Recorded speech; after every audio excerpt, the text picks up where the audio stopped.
you're able to see now if one node is failing, it's often because another node is driving that.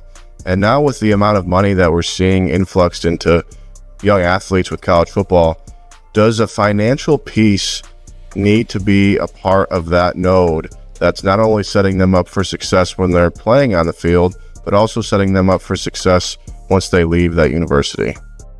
Absolutely. I couldn't imagine giving a 18, 19-year-old the keys to or I guess they don't really have keys, but like an F-15 fighter jet or an F-22 fighter jet. They don't really have keys. They're actually, I don't know. I've been in an F-22 simulator. I've never actually been in a real F-22, but it was the simulator was already set up, so I didn't have to I don't know if they have keys or anything like that or a key fob. But we wouldn't turn the stick over to an 18 or 19-year-old to fly one of these fighters without a whole lot of training and a whole lot of instruction and a whole lot of coaching and a whole lot of hey man, you're gonna encounter these things.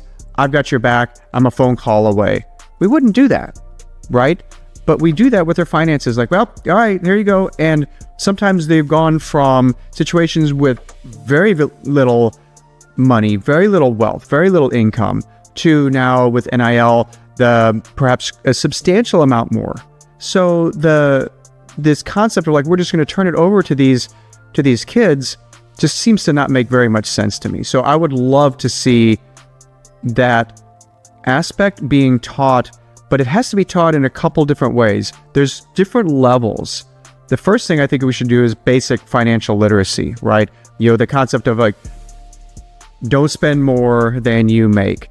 Save money. Don't, every time you get a raise, every time you get a paycheck, the goal is not to see how quickly you can get that spent. So basic financial literacy. But then the trick is we need to move into real wealth creation and understanding the whole concept of assets and understanding the concepts of different types of investing and cash flow and so forth. So I think that should absolutely be a part of the training, and basically it should be part of our commitment to these players, to these athletes.